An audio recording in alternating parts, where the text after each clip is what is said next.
గోపికలంటే కృష్ణుడి పిల్లలు కాదు, అబద్ధాలు చెప్తున్నారు చాలా మంది. అబద్ధాలు చెప్తున్నారు. కృష్ణుడికి అష్టభార్యలు అంటే 8 మంది భార్యలు మాత్రమే. గోపికలంటే కృష్ణుడిని ఆరాధించేవాళ్ళు, గోపికలంటే కృష్ణుడిని ప్రేమించేవాళ్ళు. ఉత్తరప్రదేశ్ లో మధుర అనేటటువంటి పట్టణంలో యాదవులకు జన్మించాడు. యాదవులు అంటే యదవులు కాదు, యాదవులు అంటే యదవులు కాదు, యాదవులు అంటే యాదవ రాజులు అని చెప్పి కృష్ణుడు నిరూపించాడు ఈవేళ ఉత్తరప్రదేశ్ లో. కాబట్టి అటువంటి మన యాదవ రాజులు, మనం రాజుల్లో ఉండకుండా ఈవేళ మన పరిస్థితి ఏమవుతుందో ఒక్కసారి ఎన్ని జన్మలెత్తితే మనం కృష్ణుడు రుణం తీర్చుకోగలుగుతాం.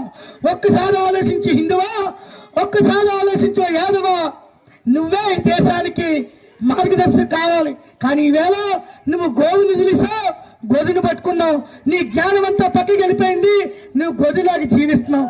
కాబట్టి మనమంతా కూడా యాదవ రాజుల్లాగా రాబోయే రోజుల్లో జీవిస్తారని చెప్తూ ఆ యొక్క శ్రీకృష్ణ పరమాత్మని నేను మనసారా వేడుకుంటూ కళ్ళు ముయ్య తల కిందకు ఉంచాలి, ఎవరు మాట్లాడకూడదు. హరి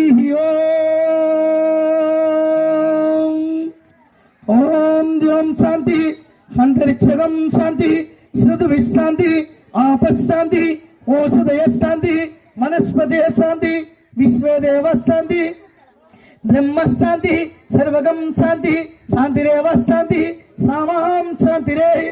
ఓం శాంతి శాంతి శాంతి. మనోవాంఛ ఫల సిద్ధిరస్తు, ఆరోగ్య ప్రాప్తిరస్తు, శ్రీ రాధాకృష్ణుల అనుగ్రహ సిద్ధిరస్తు, విశేష శుభమస్తు. జయ బలో రాధాకృష్ణులకి, జయ బలో రాధాకృష్ణులకి.